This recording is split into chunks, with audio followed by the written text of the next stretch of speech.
All right, everybody, welcome back to Beans No Ball.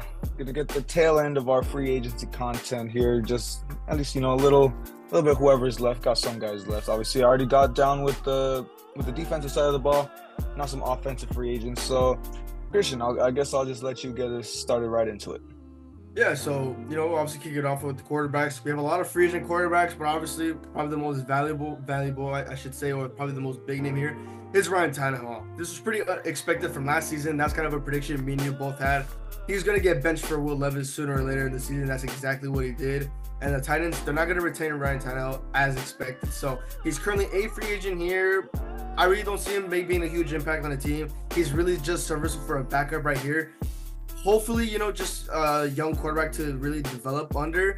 Not really so much you can say about Ryan Tannehill just because, how mediocre he is. But sure, he didn't thrive that much as a player, but maybe as a mentor, he could probably, do Well, I mean, let's also not forget that when the Titans drafted was it Malik Willis? I think it was. He kind of said, it's not his job to mentor. It's his job to take the role. So, if we want to look at it that way, I don't really think we're going to look at him as a mentor role. I mean, look, he's a safe backup option for those who need it. And honestly, if we're looking at it, the Packers, the Bears, they got their quarterback, but a good backup, just in case anything happens, I think that'd probably be a good landing spot for him.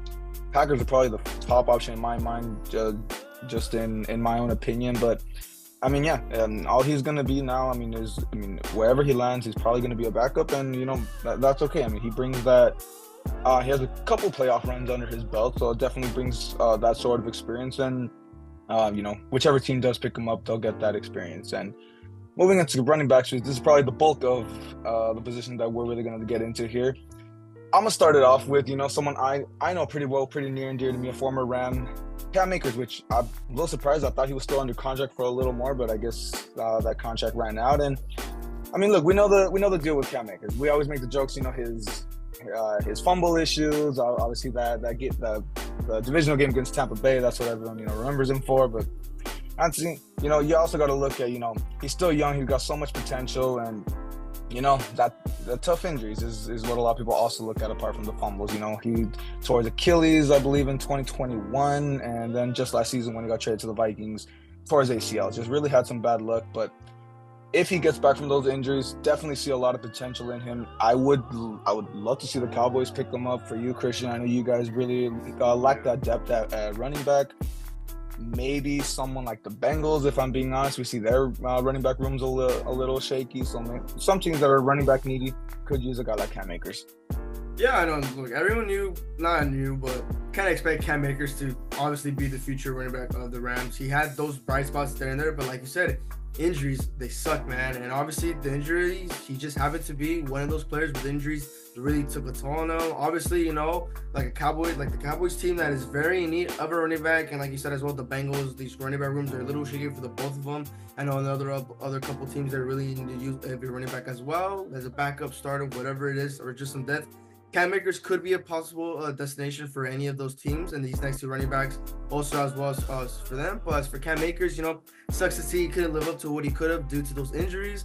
Now moving on to the next running back whose career should have taken off to the get-go, but obviously stuff happened, and it's Kareem Hunt.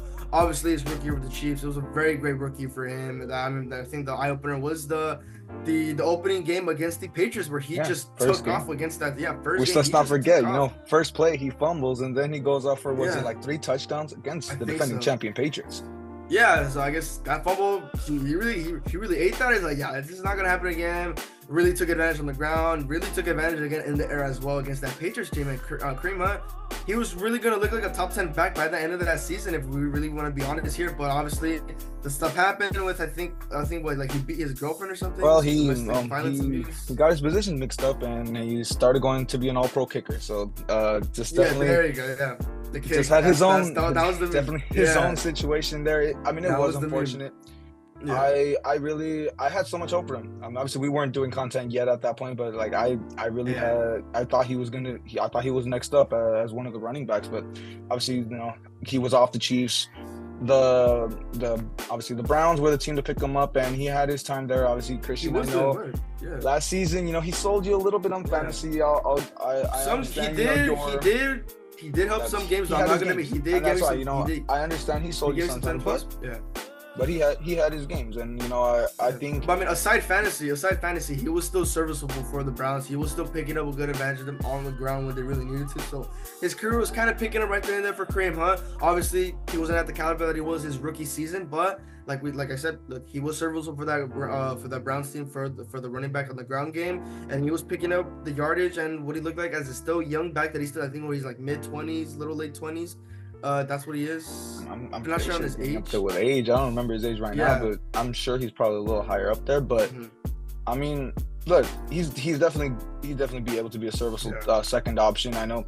Look, honestly, every single one of these running backs, I'm gonna say right now, and I think I mentioned to you already, Christian. I mean, the Cowboys should definitely be looking into at least one of them with that running back room. I mean, these running backs we're talking about, it's obviously a viable option for the Cowboys. And look, to pick up. I would definitely say, I mean, Kareem Hunt's one, and I mean But this is someone that we said last season. The Giants were also. I mean, you honestly thought Kareem Hunt would be a Giant last season. Yeah. I mean, their running back room's pretty shaky as it is too. I definitely see them as an option. But I mean, look, he's definitely serviceable. Would be a great second option, bare minimum. For some teams, he could probably even be a first option. So I mean, definitely expect him to be one of the next to get signed here. And last up, another guy that I guess with the start he had, we thought he was next up too. Dalvin Cook. I mean. Definitely a little surprising. I mean, his brother obviously, taking the shine for, the family shine at least. I mean, definitely pairing it up with the Bills. But, I mean, he's washed right now. I think out of these running backs, he's probably the last guy anyone's really that interested in going for. I mean, Christian, if it comes down to it, Cowboys might have to settle for him. I mean, I would hope for them to get. Cowboys were looking into him. Literally right before playoffs. Back when he was actually. Back when he was actually a big name, the Cowboys were kind of interested there when the Jets got him. I think that was last season. I mean, were they not, right? I feel like I remember the Cowboys were had a little bit of interest. Yeah, Cowboys weren't in the mix of that, but their due diligence, as Jerry and Steven always say. So as soon as I see that term when they say, I just forget about it. We're not gonna look at them, but they were looking into it as well before the playoff time when he did get released by the Jets just to pick up a veteran guy for the running back room for which TP, the Ravens obviously. ended up pouncing on that. Yeah, Ravens ended up getting that, but really didn't work out. So kind of glad they didn't really pick up on him. But looking at the situation now with Zeke most likely going to be on one spot, and I'm still, hoping for Dowdle to be the one. But how Jerry is, it's Zeke. It's Zeke right now, but I wouldn't be too bad if we get Dalvin just for another better replacement for that running back. Yeah, I mean, like I said, any of these guys are definitely someone to keep an eye out for the Cowboys. And I mean, moving into receivers, I mean, it gets a little slim pickings, but hey, a former huge name here, Michael Thomas. I mean, what a fall from grace there. I mean, the fall off will be studied for generations. And I mean, he was just that 19th season. I mean, he just popped off, set the receptions record, and then I think the past seasons after that, he hasn't even totaled what he had in 2019. So he has had injury problems, so that was kind of that too. I mean, I know we're not always gonna put that on him. Like I'm not gonna do that to him, but I mean, he still has, had quite a fall from grace. So I mean, and apart from there's also he had that little legal issue last season, just character issues to begin with. So honestly, I'm not really sure where he could fit in. I heard Panthers are someone that might be interested. I'm hearing maybe even the Broncos. I think the former Saints OC is in Denver right now, so I think that's why there's a lot of rumblings about Denver. But I mean, he's definitely not a one option no more. But for wide receiver depth, why not? Yeah, I mean, even too, I think it was like last week or 2 weeks ago. I think something about Cowboys probably being in the mix of that as well. Saw somewhere, but I don't want Michael Thomas. I don't think he's gonna fit. You don't even need that receiver depth, though. Exactly. We don't really. Our depth is fine. He's not even beating Tolbert for the fourth. Like really. So really, I wouldn't want Michael Thomas at all. I've never been. He's not gonna beat Tolbert for the fourth. He's not beating Tolbert for the fourth. So he's not getting there. Michael Thomas. I mean, Titans, another retirement home. Heck, maybe even Giants as well with how their receiver room is fucking literally looking like. But honestly. No. But you're the one that was hyping him up. You're the one hyping him up. Michael Thomas, he just fell from grace. Hasn't been lived to the potential he has after that 19th season, the record-breaking season he has had. The injury issues with him that he's had in the past couple of years, that's also in the mix there. His character issues, and then everything that's been going on with him. It just sucks to see, the receiver that had grace from top 12, you could say top 10 receiver in the league to just really a And nobody took shots receiver for top anymore. 5 at one point. Yeah, Yeah, but I mean, yeah, I mean, it's probably gonna be. I mean, it'll take him a little while more, but I mean, another former. Well, actually, going from a guy that was a former Saint, this is someone that I think is just a perfect fit for the Saints in Hunter Renfrow. I mean, we see. I mean, we were talking about this yesterday, just a good bit. I mean, look at everything that lines up for him. Obviously, his favorite former quarterback in Derek Carr is in New Orleans. I mean, we see obviously, you know, John Gruden's the guy who he just flourished under. He's kind of had this little advisory role in New Orleans. I mean, definitely everything kind of lines up that I'm expecting the Saints to make a move here. I mean, obviously we see Hunter Renfrow. Not as familiar with, you know, his full stats, but I mean, we know he was kind of just, I mean, what they used to say, third and Renfrow. I mean, they just loved getting him that third down option. I mean, he was so good with Gruden. Then once McDaniels came in, I mean, it all went down. And of course, you know, they picked up Jacoby Myers, which that obviously took away his share of the reception. So I mean, there's things you can look at there. But I mean, I think a career resurgence is definitely in order if he heads into New Orleans. yeah. Honestly, like I said, Josh McDaniels. I mean, he really killed everyone in that system. Literally, everyone on that team. The whole chemistry was down. Renfrow just happened to be the biggest one of them all. Obviously, the season before, he was the third down threat for Derek Carr, and Hunter Renfrow, he was really getting into the short coverage. You know, he was the quick, speedy, elusive guy you really need on the third down to really pick up that plays there. Obviously, it just really didn't work out after the Josh McDaniels. He really hasn't recovered from that as well. But like you said, Derek Carr, I know you had the mix of him. He could probably go to the Saints as well to just reunite with him. And I think we had this discussion yesterday on the way to the beach. Like, I think John Jay Gruden on the staff of the Saints that kind of could have been in the mix of it. Yeah, sorry, I spaced out real quick. But yeah, I mean, Renfrow, that could be a good spot for him, the Saints there, but I don't really see any other team picking him other than that. And then moving on to the next one, Jamal Agnew, obviously the Jaguar. We saw him in the kick return game, the special teams. Obviously, he's made some big plays, some touchdowns. I think that one big touchdown, I forgot what game it was against. Was it the one? I know what player you're talking about. It's leaving my mind, but yeah. I mean, it's slipping out my mind, but yeah.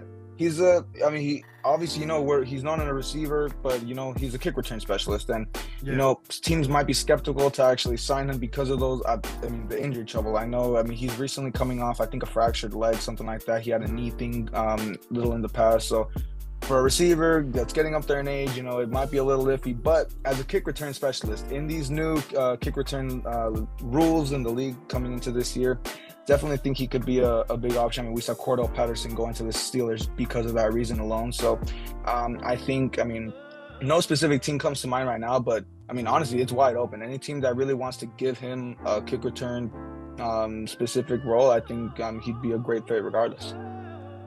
Yeah, I mean, look, as a receiver, I don't see him probably thriving in that position, but special teams is probably his best focal point there as a returner. I'm not going to say, like, oh, he's going to be the next Devin Hester. No, by all means, no. But he will be a very big asset to whatever he picks up for his special teams necessarily, because that is the position that I think he's going to thrive through the most.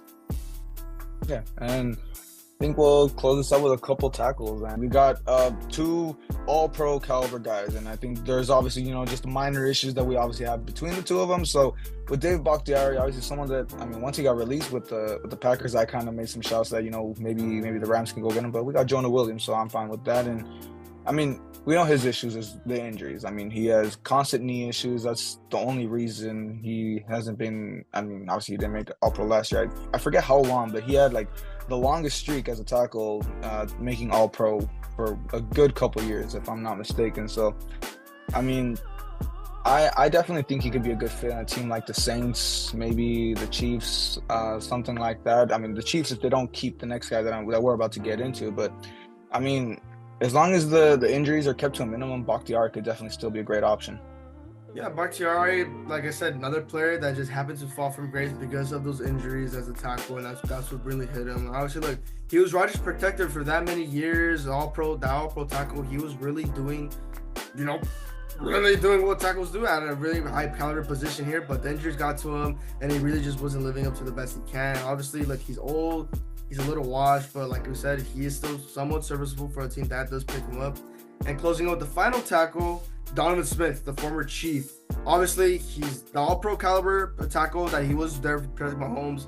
He was very good at his position, and he was obviously probably one of the best ones in the league, but we all know the issue with Donovan Smith since last season, and it's his holding issues. He loves to hold. I'm pretty sure he was probably one of the most, not most, I think not led, but I mean, think at he was least up on there. the Chiefs line, I'm Yeah. pretty sure he was the most penalized. Yeah, at least on the line, yeah, he was on the most penalized. Not so sure exactly universally in the league as a whole, but on the Chiefs, he was the most penalized for that holding for those holding calls, and that's kind of what killed the Chiefs on most drives, on most games. Is those holding calls. Which they still won the And- Super Bowl, so Yeah, look, they still won, so really doubt that matters. But for the next team that's gonna pick him up, I think that's one thing that Donovan Smith's gonna really have to work on. Look, he's a top tackle. He's gonna protect the quarterback. He's barely gonna allow any sacks. It's just those holding. The holding's the really big story with Donovan Smith here. If he can control those, he should be set for whatever team he goes to. I mean, yeah, doesn't give up sacks because he's always holding. And sometimes, I mean, let's remember in the AFC Championship, no holdings were called. Yeah. And And we he saw definitely some got away holds. with a couple. He We definitely got saw away those with a holds. couple. We and, I did mean, see those holds. Look, like you said, if he can take care of that holding issue, I mean, he's all pro caliber. Even like the way he plays, I mean, he's still all pro caliber. If we're being honest, I mean, honestly, I mean, I saw people say that the Chiefs could still maybe bring him back, but if not, I think the Patriots could definitely be a good fit for him. But I mean, it's just, I mean, he's gonna get signed. Obviously, I mean, probably by the first week of training camp, I would expect him to get locked up. And I mean, yeah, just like we say, take care of those holding issues, and that's gonna then he could definitely be, I mean, first team All Pro for sure. But I think that's gonna wrap us up. That's, I mean, like we said, pickings are slim. That's just about the biggest names you could probably think of for us offensive free agents. And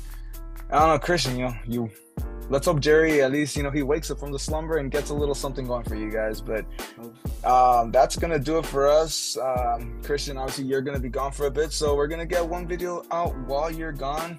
You'll probably be seeing that at some point later in the week. And apart from all that, thank you guys for watching. Hope you like and subscribe. That always helps out a ton, and we'll see you right back for some more off-season content.